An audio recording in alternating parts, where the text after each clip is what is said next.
Hi, this is the Chapter 15, Segment 4 review. We're going to get started with how rat pups are affected by stress. Early experience affects how individuals handle stress. Rat pups are stressed when they're picked up, but being handled as pups made rats less susceptible to the stress as adults. Rats held as pups were found to secrete lower adrenal steroid amounts when exposed to stress. This is known as stress immunization.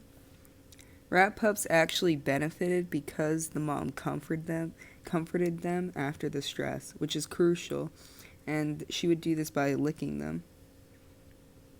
Pups deprived of mom's comfort exhibit greater stress and reduced neurogenesis, and they can't do the mazes anymore.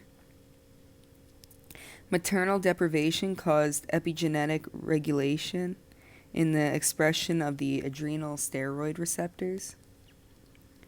Psychosomatic medicine and health psychology involves the fact that psychological factors in the cause, progression, and consequences of health and illness. Severe stress in men were more likely to get heart disease. Type A behavior involves with excessive competitive drive, impatience, hostility, and accelerated speech and movements, whereas people with type B behavior are way more relaxed. The only factors that are accounted for these behaviors is hostility. People with more hostility have a greater chance of suffering heart disease. Another factor that can affect heart disease is a sense of life purpose. Now getting into psychoneuroimmunology, it's when the immune system interacts with other systems. The immune system especially interacts with the hormonal and nervous systems. Human and non-human subjects show psychological and neurological influences on the neurosystem, on the immune system. People with happy social lives are less likely to develop a cold in general.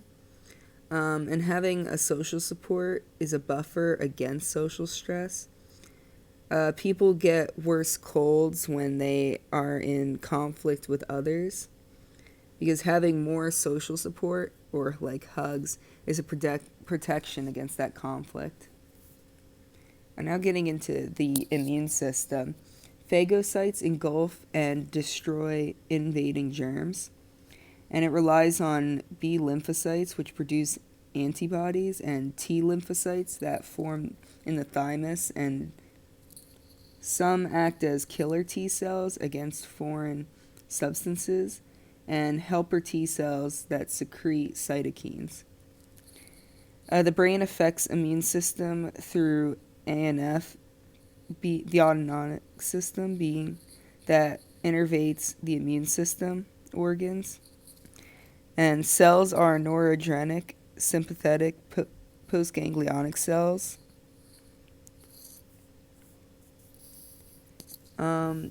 Peripheral axons of the vagus nerve have cytokine receptors.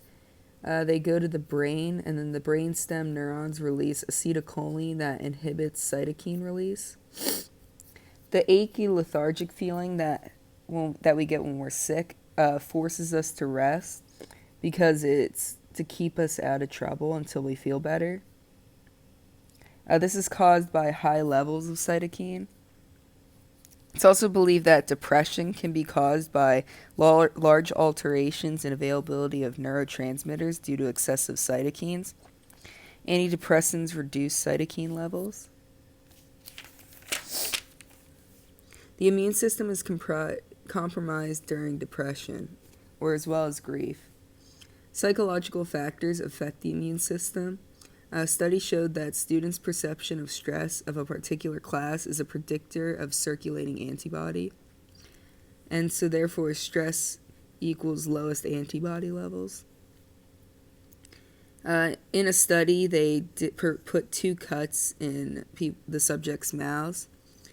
In the first cut, they had someone not experience stress and measured how long it would take the cut to heal.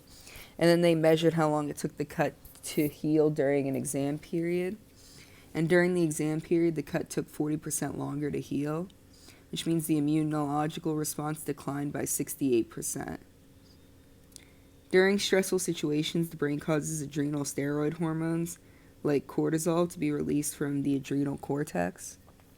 Adrenal steroids directly suppress the immune system. Stress might be caused by sudden emergency, which causes temporary suppression of the immune responses because stress response demands rapid mobilization of energy, and the immune system would take away from that energy. Animals in the wild are only stressed for that little bit. However, if an animal has prolonged stress, it will die. Humans can handle prolonged stress, but bodily reactions to stress become a handicap. Chronic stress causes degeneration of the hippocampus and prefrontal cortex. However, the amygdala may expand. Reducing the impact of stress through relaxation training, which focuses attention on calming stimuli, and to become aware of the body and relax the muscles. Mindfulness-based stress reduction pairs relaxation with efforts to focus attention on present moment, including current feelings, sensations, bodily states, in a non-judgmental way. And this reduces the activity in the amygdala and prevents relapses of anxiety disorder and depression.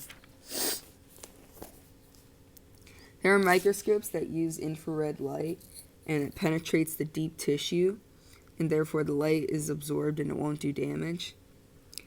In a 2-photon excitation microscopy, it uses lasers to shine a lot of infrared light onto tissues so that when 2 infrared photons hit a fluorescent molecule at the same time, they excite it enough to cause it to emit a high-powered photon that we can see. Microscope can be centered over the cortex of the mouse, and fluorescent molecules can be excited and seen in deep tissue under the cortical surface. Scientists visualize changes in the brain that may underlie fear conditioning. Observations reveal dendritic spines on the frontal cortex neurons normally wax and wane over time. Researchers looked for changes in mice that were subjected to fear conditioning and auditory fear followed by tone followed by a foot shock.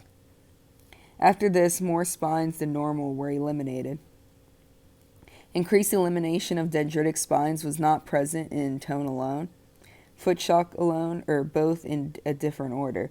Only the pairing of the tone followed by the foot shock eliminated the dendrites. And therefore, this is the only way the mice could become afraid of the tone. So therefore, more fear leads to more dendritic spine elimination. However, if fear-conditioned animals were exposed to tone without shock, they learned to stop freezing in response to the sound, and more dendritic spines formed again.